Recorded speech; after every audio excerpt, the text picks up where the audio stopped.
Hello, friends. Good morning and welcome to Daily News Analysis of the Hindu. Today, the date is 11th November, so let's get started. First news is again that killing of Niger. You don't need to go into detail because ऐसा कुछ exam में नहीं पूछा जाएगा आपसे.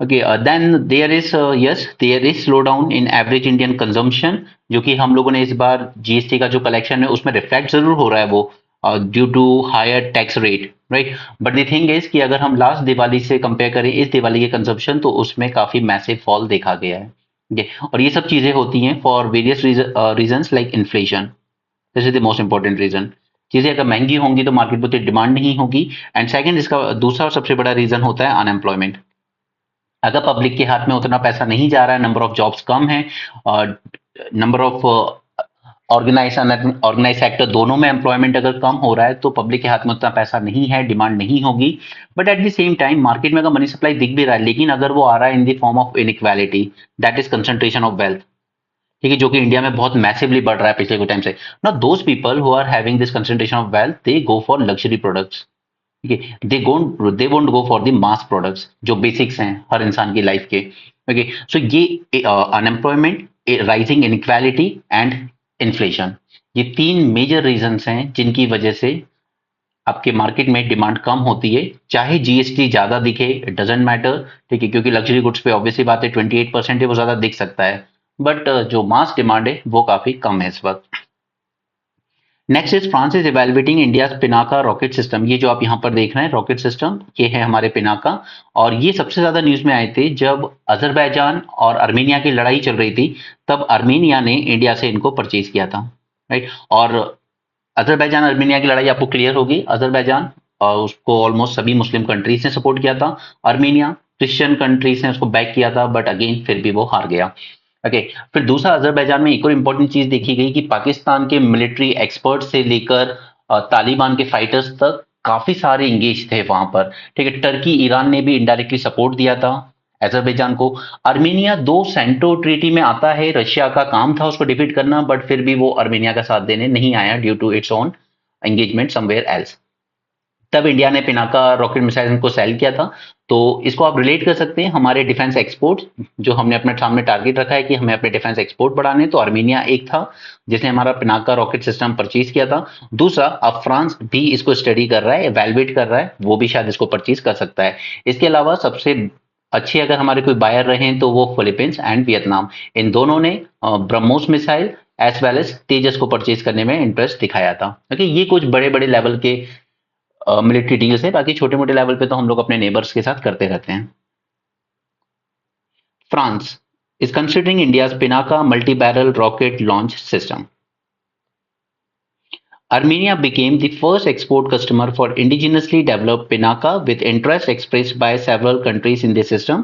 हालांकि अभी ये जो इसका MK1 वर्जन है इसकी रेंज सिर्फ 38 किलोमीटर है लेकिन ट्रायल्स चल रहे हैं कि हम इसकी जो रेंज है उसको बढ़ा के 75 किलोमीटर तक कर सकें और फाइनली फिर अल्टीमेटली 120 से लेकर 300 किलोमीटर तक भी इनकी रेंज को बढ़ाया जा सके फ्रांस के साथ हम लोग एक बायोलेटरल एक्सरसाइज करते हैं that is called as exercise Shakti okay ये फोकस करता है हाई एल्टीट्यूड वॉरफेयर पर जैसे कि लद्दाख या दूसरे फोर ब्रॉड डोमेन्स हैं जिनमें बात कर कॉपरेशन करने की बात की गई है फर्स्ट इज कैपेबिलिटी तो ये सिनर्जी स्टैब्लिश की जाती है through joint exercises education all those sort of military tactics वगैरह जो डिस्कस की जाती हैं in conferences information and training equipment and understanding between senior leadership उसके अलावा हम लोग यूएन के पीस कीपिंग मिशन में भी साथ हैं दोनों countries United Nations interim force in Lebanon अभी इसराइल ने जब अटैक किया था यूएन के एक गेट को तोड़ दिया था उस टाइम पे यही था कि यहाँ पे इंडियंस जो आर्मी है हमारी पीस कीपिंग मिशन में क्या ये सेफ है या नहीं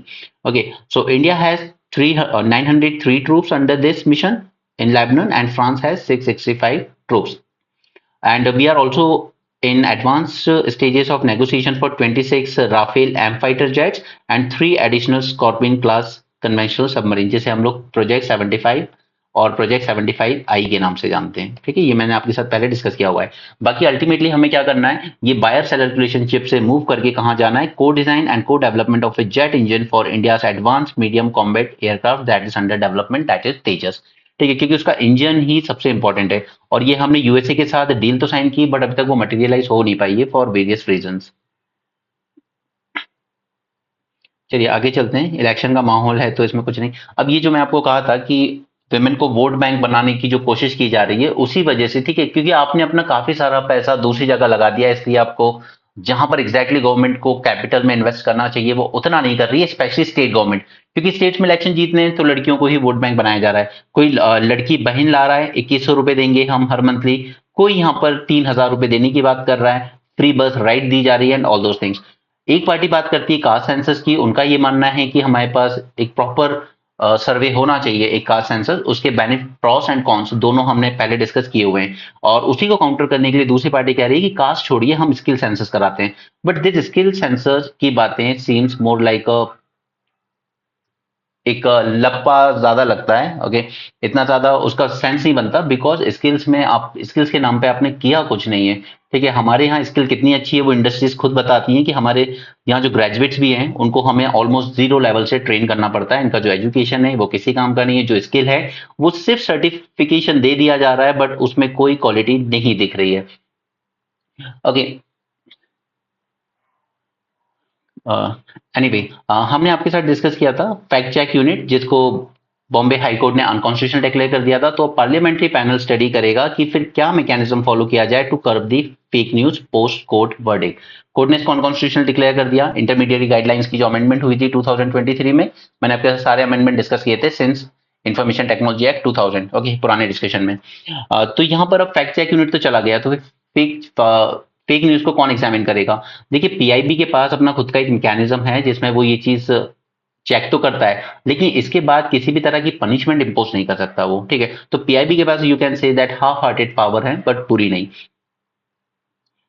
Bombay High Court struck down a key provision of amended Information Technology Rules 2021, which empowered the government to identify fake news on the social media platform through fact check unit. ठीक है, ये तो हो गई unconstitutional. PIB still has a fact check unit, though it is not empowered with the mandate of taking down the content that it labels as fake news. लेकिन जो fact check unit थी उसको ये पावर दी गई थी कि अगर आपको लगता है कि कोई कंटेंट यहाँ पर फेक है तो आप ऑर्डर दे सकते हो कि इसको हटाइए यहाँ से। ठीक है, बट पीआईबी ऐसा कुछ नहीं कर सकता।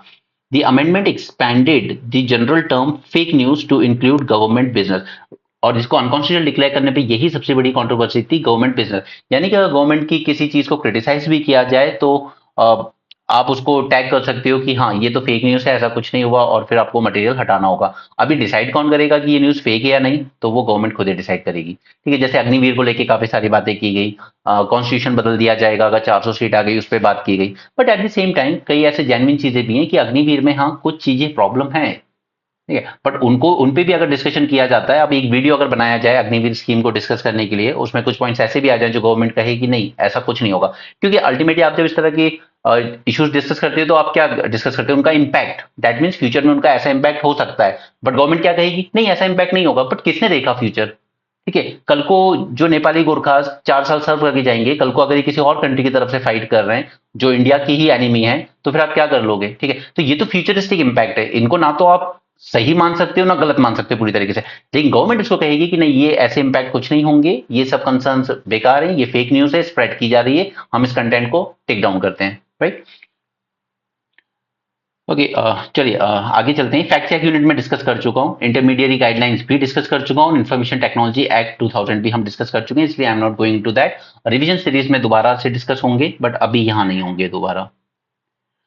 रेलवे जो एक्सीडेंट्स हो रहे हैं उसके हमने काफी सारे पॉइंट्स डिस्कस किए थे कुछ दिन पहले, उसमें से एक सबसे इंपॉर्टेंट था सिग्नल फेलियर। ठीक है, क्योंकि हमने इनको कभी अपग्रेड उतना किया ही नहीं। अभी आपने एक फोटो देखा होगा जहां पर एक वर्कर दो ट्रेन इंजन के बीच में दब के मर गया। ठीक है, जबकि उसके लिए automatic system, automatic technologies available हैं वर्ल्ड ओवर, लेकिन हमने उनको इमिलेट नहीं किया। हम लगे हैं फालतू की रील्स बनाने में सिर्फ रेलवे पे, और हमारे तो खुद रेलवे मिनिस्टर ही रील बनाते रहते हैं दिन भर।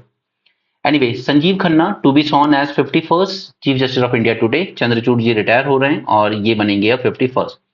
चारधाम यात्रा के दौरान almost 246 pilgrims died, and what were the reasons? Mostly related to health. Altitude sickness sickness क्योंकि आप 3000 मीटर ऊपर जा रहे हो सी लेवल से, सबकी बॉडी नहीं झेल पाती उस चीज को। Second is poor accommodation for the pilgrims. अब ये पुअर एकोमोडेशन प्रॉब्लम क्यों आ रही है? क्योंकि आपने यहाँ पे कोई कोटा सिस्टम नहीं लगाया हुआ है कि हम एक दिन में सिर्फ इतने ही पिलग्रिम्स को आने देंगे या एक मंथ में इतने पिलग्रिम्स को आने देंगे। ठीक है, जैसा कि हज टाइप की चीजों में होता है, वहां पर प्रॉपर कोटा सिस्टम चलता है। ठीक है, तो यहाँ पर कभी बहुत ही ज्यादा पिलग्रिम्स आ जाते हैं तो उनके एकोमोडेशन के लिए जगह नहीं होती।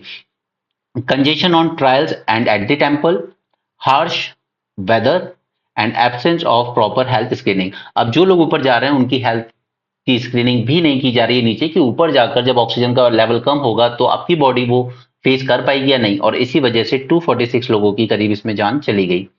चार धाम यात्रा जो कि 192 डेज चलती है, टू बद्रीनाथ, केदारनाथ, गंगोत्री एंड यमुनोत्री, ये हमारे चार धाम है। Okay, they are located above 3000 metre above sea level. Though Uttarakhand government every year claim to have made elaborate arrangements for the yatra, which is not just a religious extravaganza but also a massive revenue and employment generating exercise for the state। ठीक है, वो claim करते हैं हमने सारी arrangement की है, but उसके बाद भी काफी लोगों की जानें यहाँ पे जाती हैं और हर साल जाती हैं।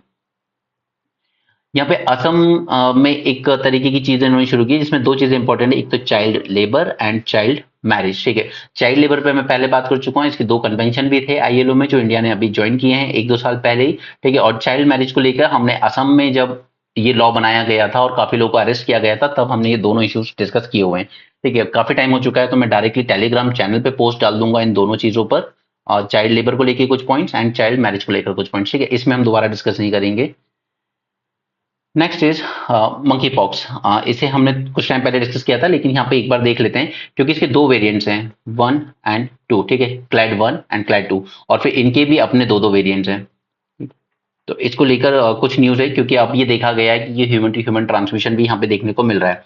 Since world eradicated smallpox in 1980, scientist का फिर भी कहना था कि ये लड़ाई अभी पूरी खत्म नहीं हुई है। इन 2023 WHO declared that global outbreak of mpox a public health emergency of international concern. ठीक है, इनफैक्ट इस साल अगस्त में भी WHO ने डिक्लेयर किया एमपॉक्स को as a public health emergency for second time in 2 years। ठीक, तो ये चीज तो दिखाता है कि ये अभी भी काफी ज्यादा सर्कुलेट हो रहा है। इसके कुछ बेसिक्स जान लीजिए। There are 2 clades of mpox 1 and 2 and both these clades have 2 subclades, that is 1A 1B and 2A 2B। Clad 2B was responsible for 22 outbreak जो कि अभी भी अफ्रीका में चल रहा है।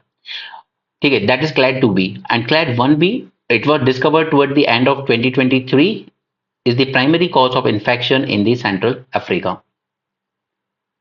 बट द प्रॉब्लम इज कि अभी ये जो क्लैड 2A है इसके बारे में ज्यादा जानते नहीं। अब ये अलग अलग वेरिएंट्स क्यों आ रहे हैं इनके? Due to mutation. इस म्यूटेशन से रिलेटेड 1-2 पॉइंट्स हैं जो यहाँ पे आपको शायद प्रीलिम्स में पूछे जा सकते हैं, तो उनके बारे में जानेंगे हम। First is clade 1A is the oldest known variant for mpox virus. Okay, ये जनरली ह्यूमंस में होता है, specially in childrens, but there is no proof of sustained human to human transmission until recently. ठीक है, जब बात 1A की हो रही है तो यहां पर हमें ह्यूमन टू ह्यूमन में कोई उतने ज्यादा transmission, human to human transmission देखने को नहीं मिलते हैं। But the thing is that the DNA of Plague 1A virus sequence from the present outbreak bears clear sign of human to human transmission। पहले इसमें ह्यूमन टू ह्यूमन ट्रांसमिशन नहीं देखे गए लेकिन अभी जाकर जो न्यू वेरिएंट्स देखे गए इसके उसमें हमें ह्यूमन टू ह्यूमन ट्रांसमिशन देखने को मिल रहा है। ठीक है, यानी कि कहीं ना कहीं इस वायरस के अंडर में कुछ तो म्यूटेशन हो रहा है। नो, कैसे होती है म्यूटेशन? वायरस इवॉल्व होता रहता है, जैसे जैसे अलग अलग इन्फेक्शन के थ्रू आता रहता है वो अपने आप को इवॉल्व करता चलाता है। Virus evolve by introducing changes to their genetic material. अब डीएनए, आरएनए और इनके फर्दर ये सारी चीजें मैंने आपके साथ एक ही वीडियो में डिस्कस कर दी थी जब मैंने आपके साथ मेडिसिन का नोबेल प्राइज डिस्कस किया था। ठीक है, किस तरीके से ये एंजाइम्स आते हैं फिर उनसे हमारे प्रोटीन सिंथेसिस होते हैं, ये सब बातें वहां कर चुका हूं क्योंकि उसको समझे बिना ये समझना मुश्किल होगा। Virus evolved by introducing changes to their genetic material. Each time a virus infects a new host, an enzyme known as polymerase makes multiple copies of the virus genetic material। एक वायरस आया उसके अंदर DNA भी होगा, RNA भी होगा। ठीक है, तो यहां पर एक एंजाइम जो होगा वो इसकी एक मल्टीपल कॉपीज बना लेगा, उसको फिर पैक कर देगा into a new virus. But some time the polymerase makes a mistake और इसी मिस्टेक की वजह से होते हैं म्यूटेशन। राइट, अब ये जो म्यूटेशन है वो पॉजिटिव भी हो सकते हैं, नेगेटिव भी हो सकते हैं या फिर एकदम न्यूट्रल हो सकते हैं कि कोई इंपैक्ट, कोई चेंज नहीं आ रहा है वायरस में। The rate at which the polymerase make mutation is different for different viruses. अब ये पॉइंट याद रखिएगा for your exam. that viruses that have RNA as their genetic material, such as HIV virus या फिर influenza, they make mistake much more frequently than those of DNA, such as human papilloma virus या adenovirus.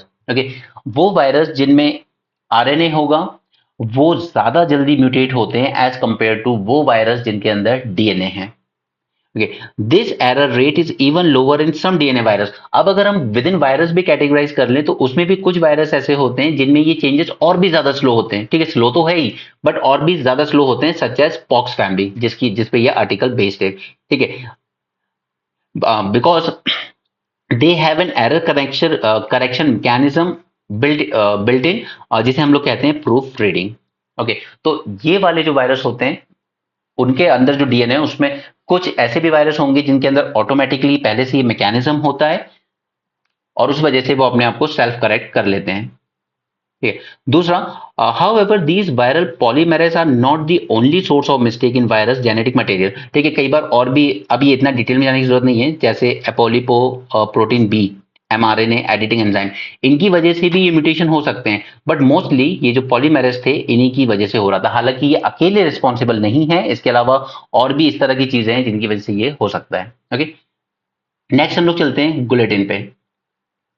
ठीक है, आजकल काफी healthy diet की जब बात की जाती है लोग कहते हैं ग्लूटेन फ्री खाना खाइए, ग्लूटेन फ्री खाना खाइए. ठीक है, क्योंकि जनरली हमारे यहाँ क्या है, गेहूं की रोटियां ज्यादा बनती हैं, तो लगभग वैसे होता सभी सीरियल्स में है, लेकिन ये जो बार्ले, वीट, राई, इनमें थोड़ा ज्यादा होता है. Many cereal grains but particularly barley, wheat and rye, they contain specific protein that when mixed with water and kneaded create an elastic mass. तो ये जो आटे में डव में हमें जो इलास्टिसिटी दिखती है वो इस वजह से आती है. ओके, एंड ये इलास्टिक मास जो है, this mass is called as gluten. Okay, अब इसके दो टाइप होते हैं, that is gliadins and glutenins. It allows the dough to rise and give it a chewy character. The ability of gliadins and glutenins to create gluten make them prized ingredient in the food industry. And this gluten is equally infamous for the allergic reaction as well. इसलिए कई लोगों को कहा जाता है कि आप gluten free खाइए, यानी कि आप गेहूं की रोटी मत खाइए. ठीक है, उसमें काफी ज्यादा ये होता है, आप ग्लूटेन फ्री खाइए. जैसे एक बार राहुल गांधी ने अपने इंटरव्यू में कहा था दैट मैं ग्लूटेन फ्री चपातीस प्रेफर करता हूँ. Okay, then an enzyme called protease, it help digest proteins but it does not do good job at breaking down gluten. इस वजह से ये प्रॉब्लम आती है यहाँ पर. ठीक है, अब ये जो यहाँ पे आपका इंडाइजेशन हो गया, नहीं हो पाया प्रॉपरली डाइजेस्ट. ओके, तो इस वजह से कुछ प्रॉब्लम्स जनरेट होती हैं बॉडी में, जिसमें सबसे इंपॉर्टेंट है सीलियाक डिजीज. ठीक है, जिसमें क्रॉनिक एलर्जिक रिएक्शन देखने को मिलता है हमें स्मॉल इंटेस्टाइन में, and prompting the immune system to produce a large number of antibodies, और ये एंटीबॉडीज हमारी अपनी बॉडी के प्रोटीन को अटैक करना शुरू कर देती है. ओके, सो फ्यूचर में जब भी पॉसिबल हो ग्लूटेन फ्री खाना खाइएगा. ये जनरली कैरल के रिस्पेक्ट में लिखा गया है, so it is not that gonna be that important for you. तो हम लोग चलते हैं एक इंपॉर्टेंट टॉपिक पर, जो कि है गिग वर्कर्स. क्योंकि यहाँ पे अभी दिवाली के दिन लोगों ने ब्लैक दिवाली मनाई है, स्पेशली ये जो यूनियन है यहाँ पर, gig and platform services worker union. यहाँ पे स्पेशली जो वुमेन वर्कर्स हैं, इन्होंने दिवाली पर मैसिव प्रोटेस्ट किया था that this is a black Diwali. ना गिग इकोनॉमी में हमने काफी सारी बातें की है. राजस्थान ने एक बिल लाने की कोशिश की, फिर कर्नाटका ने भी एक बिल लाने की कोशिश की. राइट, इनको लेकर इनके जो प्रोविजंस थे, अब यहाँ पे कर्नाटका ने जो प्रोविजंस रखे हैं ना, वही आप अपने यहाँ लिखेंगे कि अगर हमें ऑल इंडिया लेवल पर गिग वर्कर्स को की लाइफ बेटर बनानी है तो फिर इसमें क्या होना चाहिए. ठीक है, अब ये लोग यूज क्या कर रहे हैं, ये जो प्लेटफॉर्म एंड गिग वर्कर्स हैं, they say that we are just aggregator. हम तो सिर्फ कनेक्ट कर रहे हैं सर्विस डिलीवरी वालों को और जिनको सर्विस लेनी है उनको. ठीक है, तो हम लोग कोई प्रॉपर एम्प्लॉयर की डेफिनेशन में नहीं आते. ठीक है, और जो वर्कर्स हैं उनको भी ये लोग अपना एम्प्लॉय नहीं मानते. तो इस वजह से जितने भी लेबर लॉस और जो प्रोटेक्शन वगैरह के लिए बने हुए हैं वो यहाँ अप्लाई नहीं होते, because these aggregators they don't consider themselves as employer, they just consider themselves as aggregator, कि हम तो सिर्फ एक प्लेटफॉर्म प्रोवाइड कर रहे हैं इन लोगों को कनेक्ट करने के लिए. अब काफी सारे जो स्टार्टअप्स हैं प्लेटफॉर्म बेस्ड, ये बहुत मैसिव प्रॉफिट तो दिखा रहे हैं, बट ये आ रहा है at the cost of exploitation of these workers. Okay. A nationwide digital strike this Diwali that was organized by women gig workers, और ये वो यूनियन है, ये शायद पहला ही यूनियन होगा जो गिग और प्लेटफॉर्म वर्कर्स ने अपने साथ मिलकर बनाया है.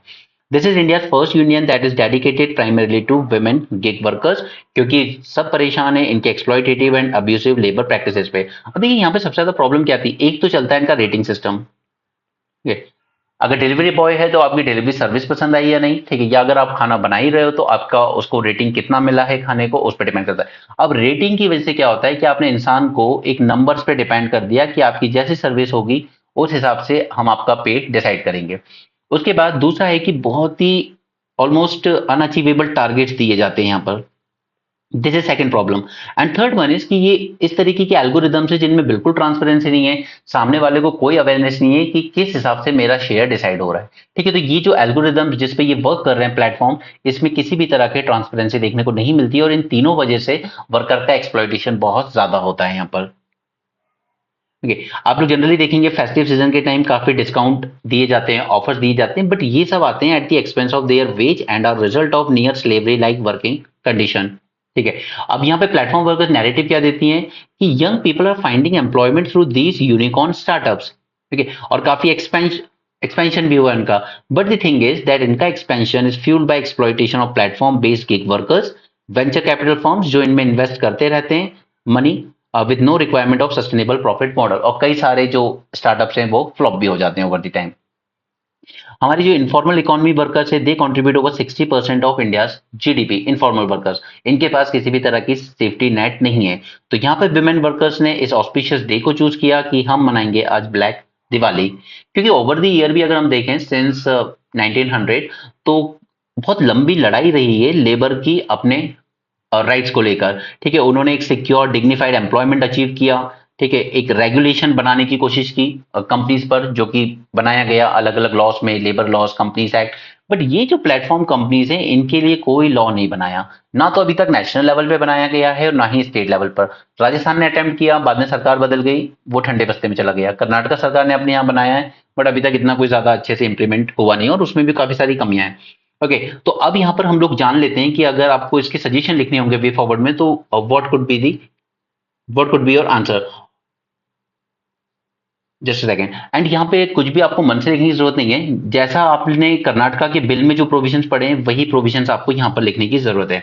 सबसे पहला वहां पे क्या प्रोविजन रखा गया था कर्नाटका में कि हमें यहाँ पर इस तरह के जो वर्कर्स हैं इनके लिए एक वेलफेयर बोर्ड बनाना होगा।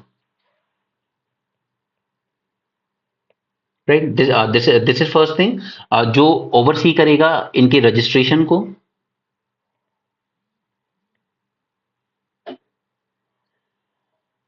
ओके, एंड इंश्योर करेगा इनके सोशल सिक्योरिटी बेनिफिट्स को। ये काम होगा इस बोर्ड का। ठीक है, यही कर्नाटका बिल में है, और यही चीज आपको नेशनल लेवल पे सजेस्ट करनी है कि हम इनके लिए क्या कर सकते हैं। सेकंड थिंग इज, एक वेलफेयर फंड स्टैब्लिश किया जाएगा। ठीक है, और इसमें कंट्रीब्यूशन लिए जाएंगे from these aggregators and government as well as these workers as well. ठीक है, तीनों मिलकर इस फंड में कंट्रीब्यूट करेंगे, ताकि आपकी जो सोशल सिक्योरिटी है, इन केस अगर कोई प्रॉब्लम आती है, किसी की डेथ हो जाए या कुछ हो जाए वर्कर की, ठीक है, या वो हैंडीकैप हो जाता है, तो यहाँ से गवर्नमेंट, और यहाँ से फिर इस फंड से उसको सपोर्ट प्रोवाइड किया जाएगा। And third thing is there will be mandatory registration.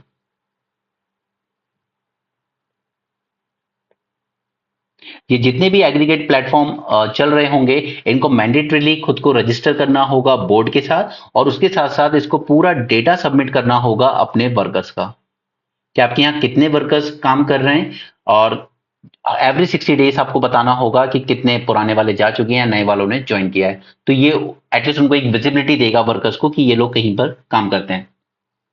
Second is, there should be a fair contract and termination policy.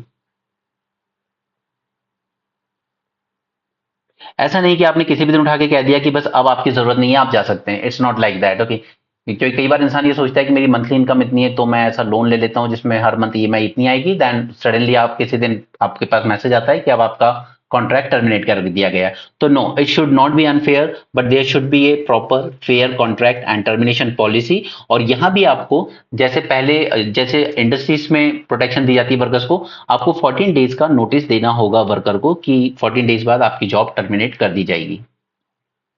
Okay, next is, एक ग्रीवांस रिड्रेसल मैकेनिज्म स्टैब्लिश किया जाएगा।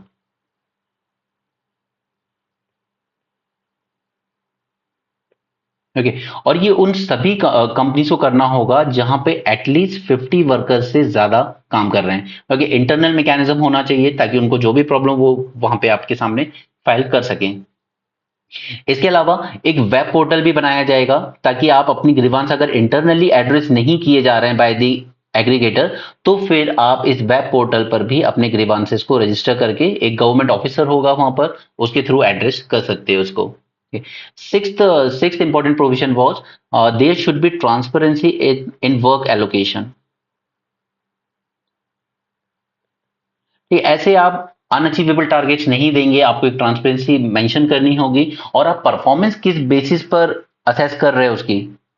ठीक ठीक है, इसकी परफॉर्मेंस का क्या बेसिस होगा, क्या क्राइटेरिया होगा, रेटिंग सिस्टम, उसका पर्सनल डेटा प्रोसेसिंग, ये सब चीजें आपको यहाँ पर ट्रांसपेरेंसी मेंटेन करनी होगी इसमें। And seventh one is you should ensure the occupational safety and health standards. अब ये स्टैंडर्ड कौन प्रिस्क्राइब करेगा, तो ये स्टैंडर्ड प्रिस्क्राइब करेगी आपकी स्टेट गवर्नमेंट। ठीक है, और अगर एग्रीगेटर इन सब चीजों से कंप्लाई नहीं करता है तो उस पर पेनल्टी भी लगाई जा सकती है, which can range from 5,000 to 1 lakh rupees. Okay, ये पूरे 8 इंपॉर्टेंट प्रोविजंस थे जो हमें कर्नाटका के बिल से मिले, और यही सारे आपके सजेशंस होंगे at the national level also. ये चीजें बनाने की हमें जरूरत है for our aggregate platform workers. Alright, so this 8 points are sufficient for this. Okay, आगे चलते हैं। विंड एनर्जी जनरेशन ना, ये मोस्टली तमिलनाडु पे बेस है ये आर्टिकल, हम इसकी डिटेल में नहीं जाएंगे। बट हमसे ना एक गलती हुई इंडिया लेवल पर कि विंड में हम लोग अच्छा काम कर रहे थे, 2014 के पहले भी हम लोग विंड में अच्छा काम कर रहे थे। और बेस्ट थिंग वाज कि हमने इंडिजिनियसली अपनी वो कैपेबिलिटी भी डेवलप कर रखी थी, चाहे वो विंड टर्बाइंस बनाने की बात हो, ठीक है, इनकी मैन्युफैक्चरिंग की हो, इनकी असेंबलिंग की हो, या फिर इवन जो स्किल्ड मैन पावर चाहिए हमें इनको रन करने के लिए, इनके मेंटेनेंस के लिए, रिपेयर के लिए, वो सब हमारे पास था। लेकिन पोस्ट 2000 हमने क्या किया, हमारे मोदी जी को थोड़ी मस्ती ज्यादा थी कि हमें तो ग्लोबल लेवल पे शाइन करना है, तो उन्होंने इंटरनेशनल सोलर अलायंस बना लिया, और फिर इंडिया का पूरा फोकस हमने लगा दिया सोलर पावर की तरफ। तो हमने विंड से अपना, जहां हमारी स्ट्रेंथ ऑलरेडी थी, हमने उससे अपना फोकस कम कर लिया, उसमें आने वाला इन्वेस्टमेंट भी हमने कम कर दिया, क्योंकि हम आईएसए को सक्सेस दिखाना, एक सक्सेस स्टोरी की तरह प्रेजेंट करना चाहते थे वर्ल्ड के सामने कि इंडिया का लेड, इंडिया ने बनाया, इंडिया लेड है और बहुत सक्सेसफुल रहा है। तो हमने पूरा फोकस कर दिया सोलर पावर में। नो डाउट हमने अच्छा किया, 100 गीगावाट से ऊपर हमने जनरेशन पहुंचा दिया, जो कि हार्डली 1.2 गीगावाट हुआ करता था। ठीक है, ये अचीवमेंट ठीक है, बट प्रॉब्लम हुई कि यहाँ पर जो फोटोवोल्टेइक सेल्स हैं हमारे, सोलर पैनल्स वगैरह, इन पे हम पूरी तरीके से इंपोर्ट डिपेंडेंट हो गए। राइट, तो ये एक गलती हुई। विंड पावर में भी हमारे पास पोटेंशियल अच्छा खासा था, ठीक है, लेकिन हमने वहां से अपना फोकस शिफ्ट कर लिया इस तरफ, जबकि वहां हमारे पास इंडिजिनस कैपेसिटी थी, यहां पर हम पूरी तरीके से इंपोर्ट डिपेंडेंट रह गए। राइट, पोटेंशियल की बात करें तो India has wind power potential of almost 1163 gigawatt at 150 metre above ground level height, जहां पे टरबाइन घूम सकते हैं। Okay, and it is ranked as fourth in the world for installed wind energy capacity, but only about 6.5% of this wind potential is use at national level. अभी तक हम जितना हमारा पोटेंशियल है 1163 गीगावाट, उसका हार्डली 6.5% ही यूज कर पाए। बाकी विंड एनर्जी पे बात डिटेल में हम किसी और लेक्चर में करेंगे कि उड़ीसा में ये पॉलिसी क्यों इंप्लीमेंट नहीं हो पाई, we are not interested in that. बाकी मैंने आपको एनईपी पूरी तरीके से अच्छे से डिटेल में कवर कराई है, ठीक है, इसके 2 पार्ट्स हैं, हमने दोनों अच्छे से किए हैं। उसके साथ साथ ही हमने पीएम श्री स्कूल भी कवर किया है, तो किस तरीके से सेंट्रल गवर्नमेंट यहाँ पे आर्म ट्विस्ट करती है, ये सारी चीजें हम पहले देख चुके हैं। लाइटनिंग रॉड्स, अब आपने बिल्डिंग से ऊपर देखा होगा लाइटनिंग रॉड्स लगाई जाती हैं, क्यों लगाई जाती हैं, ताकि ये जो लाइट्स गिर रही हैं ये उन ये लाइट इस रॉड पे जाए, और राइट इस रॉड पे वायर्स लगाए जाते हैं जो इसको अर्थ की तरफ ले जाता है और ग्राउंड में चली जाती है, अदरवाइज ये पूरी बिल्डिंग को डैमेज कर सकती है। ठीक है, तो ये एक क्राइसिस बनता जा रहा है एक्चुअली इंडिया में, because climate change is making lightning strikes around world more common and deadlier. Even in India lightning strike killed 2887 people in 2022। Okay, almost 3000 लोग, और ग्लोबली ऑलमोस्ट 24,000 लोग की डेथ हो जाती है लाइटनिंग की वजह से। तो यहाँ पे पेटिशन फाइल की गई कई बार कि आप इसको नेचुरल डिजास्टर डिक्लेयर कर दीजिए इंडिया में, जैसे हीट वेव की को तमिलनाडु ने भी डिक्लेयर किया नेचुरल डिजास्टर, ठीक है, इंडिया ने तो नहीं किया पूरी तरीके से। लेकिन इससे होता क्या है कि ये डिजास्टर अगर डिक्लेयर हो जाता है तो इसके बाद अगर किसी की डेथ होती है तो एटलीस्ट उसको स्टेट की तरफ से वो बेनिफिट्स, वो कंपेंसेशन मिल जाते हैं, क्योंकि वो नेचुरल डिजास्टर की वजह से उसकी डेथ हुई है। Okay, so that survivor can access the institutional mechanism for protection. और इससे प्रोटेक्शन के लिए lightning rods are very important. आपने एक वीडियो देखा होगा, गुड़गांव का ही था, एक पेड़ के नीचे 6 लड़के खड़े थे, लाइटनिंग स्ट्राइक हुई and all died immediately. Okay, so इसलिए सजेस्ट किया जाता है कि पेड़ के नीचे खड़े मत होइए बरसात में। What is lightning? Lightning होती क्या है? It is an electrical discharge between charged particles in a cloud and the ground. ऊपर क्लाउड एंड नीचे ग्राउंड, इनके बीच में जो चार्ज, जो हमारे पार्टिकल्स हैं, वो जब चार्ज हो जाते हैं तब ये लाइटनिंग स्ट्राइक होती है। अब आपके दिमाग में एक चीज आनी चाहिए कि जो एयर है हमारी, वो तो पुअर कंडक्टर ऑफ हीट है, तो फिर ये लाइट कैसे ट्रेवल करके यहाँ तक आ रही है? Air around us is an electrical insulator, it doesn't transport electric charges, right? लेकिन अगर it is subjected to a high voltage of around say 3 million volts, its insulating properties break down and it can transport a current। ठीक है, तो air दो is a poor conductor of heat, but अगर बहुत ही high voltage की lightning strike होगी तो वो एयर भी एक कंडक्टर की तरह काम कर सकती है। सो लाइटनिंग रॉड क्या हेल्प कर सकती है इसमें हमारी? वो काफी हेल्प कर सकती है, बिकॉज जो लाइटनिंग होती है ना, जब स्काई से अर्थ की तरफ आ रही होती है, it takes the path of least resistance, जिसमें सबसे कम रेजिस्टेंस हो, which means it move towards the closest object with the highest electric potential. अब ये जो हमारी रॉड्स हैं, इनका होता है पोटेंशियल बहुत ज्यादा हाई। अर्थ का पोटेंशियल उतना ज्यादा नहीं होता, अर्थ बहुत लो पोटेंशियल रखता है। क्यों रखता है? क्योंकि साइज ही इतना बड़ा है। अगर आपको अर्थ को इलेक्ट्रिकली चार्ज करना होगा तो आपको बहुत सारी एनर्जी देनी होगी इसको, राइट? एक छोटी सी बिजली गिरने से तो अर्थ तो चार्ज होने से रहा। Okay, lightning rods are pointy and pointed things create a stronger electric field near them। इसलिए आपको स्कूल में जो निडल होती थी, सुई, ठीक है, उसके थ्रू वो एक्सपेरिमेंट्स कराए जाते थे इलेक्ट्रिक फील्ड के, क्योंकि वो पॉइंटेड होती थी, और जो चीज पॉइंटेड होगी वो अपने आसपास सबसे स्ट्रॉन्ग इलेक्ट्रिक फील्ड जनरेट करेगी। This electric field is the force that act on the molecules of air, so it becomes strongest near the lightning rod. And this force ionizes the air near the rod first and provides a route for the current to flow। ऐसे engineers building के top पर हमेशा install करते हैं, आपने बुर्ज खलीफा पे भी देखा होगा, और इसलिए कहा जाता है कि आप यहाँ अंडर द ट्रीज भी स्टैंड मत कीजिए। Where does the current is in a lightning go? तो अल्टीमेटली अब ये करंट उस रॉड से जाएगा कहाँ?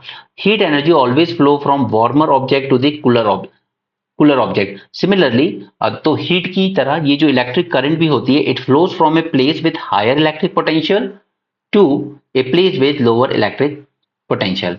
And the lightning rod is connected to a wire through a wire that drops through the length of the building into the ground where it dissipates its electric charge into the surrounding। क्योंकि जो हमारा अर्थ है उसका जो electric potential है वो काफी कम होता है।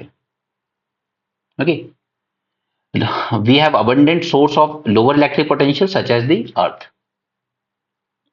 Can lightning evade a lightning rod? Yes, it can। A lightning strike may evade a lightning rod if the rod is installed at the wrong height or angle or too close to another structure and isn't properly grounded, if there are multiple thunderstorm in an area, या फिर flawed design, या फिर corroded, ठीक है, corrosion हो रखा उसमें। बस इतना जानना काफी है। अगर प्रीलिम्स से पूछेगा तो उसमें एक आध पॉइंट ही पूछेगा और इससे ज्यादा नहीं। ये सब फालतू की चीजें हैं, you don't need to read that. Now तो सऊदी अरेबिया और ईरान में डिप्लोमेटिक रिलेशन फिर से एस्टैब्लिश किसने कराए थे? चाइना ने, ठीक है। ईरान पूरी तरीके से इस वक्त दुश्मन बना बैठा है अमेरिका का, और अमेरिका का पार्टनर है सऊदी अरेबिया, लेकिन दोनों के आर्मी चीफ मिल रहे हैं to bolster the defence relation. Okay, so इस वक्त वर्ल्ड कहीं ना कहीं फिर से हम उसी एक कोल्ड वॉर की तरफ जा रहे हैं जहां पे डिवीजन हो रहे हैं वर्ल्ड ओवर। तो यस, आई एग्री कि इजराइल शायद थोड़ा ज्यादा ज्यादा कर गया है damage. Russia and Ukraine exchange biggest drone strike of the conflict because even Zelensky know कि मुझे जो करना है अभी करना है। यहाँ पे यूक्रेन ने सबसे मैसिव ड्रोन अटैक किया है रशिया पे अभी तक का, जब से वॉर स्टार्ट हुई। इसलिए कर रहा है बिकॉज ही नो कि ट्रम्प अगर आएगा तो ये ऐसा आदमी नहीं है जो आपको हथियार और पैसे देता रहेगा, वो नहीं देगा। ओके, ज्यादा से ज्यादा वो अश्योरेंस दे देगा रशिया को कि छोड़ो, हमें कोई इंटरेस्ट नहीं है यूक्रेन में, हम नहीं बना रहे इसको नाटो का मेंबर, और वॉर खत्म हो जाएगी। और यही ट्रम्प ने प्रॉमिस भी किया है। So Zelensky is trying his best कि जब तक बाइडेन है, अभी भी ऑलमोस्ट 70 डेज हैं जब ट्रम्प व्हाइट हाउस में एंटर करेगा, तो इसी बीच ये चाहते हैं कि ये सब चीजें हो जाए। और ट्रम्प जिस दिन जीता था ना, उसी दिन आपकी जो हाउदी रेबल्स हैं, इन्होंने सीज फायर डिक्लेयर कर दिया था कि हमारे जो ऑब्जेक्टिव थे वो अचीव हो चुके हैं। Taliban to attend its maiden UN climate meet, no this is something, क्योंकि तालिबान को अभी तक किसी ने रिकॉग्नाइज नहीं किया, काफी आइसोलेट करके रखा गया है, बट ये अपनी पहली यूएन क्लाइमेट मीट अटेंड करने जा रहा है। ओके, जो COP29 होने वाली है ना बाकू अजरबैजान में, क्लाइमेट चेंज की। इसके अलावा और भी काफी सारे रिग्रेसिव स्टेप्स हैं। हम लोग तालिबान की इतनी बात करते हैं, बट कल न्यूज आई है कि इराक ने अपने यहाँ एक लॉ पास कर रहा है जिसमें अब एक 9 साल की बच्ची से भी शादी की जा सकती है वहां पर legally. Though I don't know what to say about this people, but हाँ कुछ चीजें रिग्रेसिव हैं। ये सब फालतू की बातें हैं, इतना डिटेल में आपको नहीं जाना है कि कौन किसका अपॉइंटमेंट हो रहा है। बाकी स्पोर्ट्स न्यूज है और these are of no use. Okay, so that's it for this session. Thanks for joining. Have a great day and keep learning.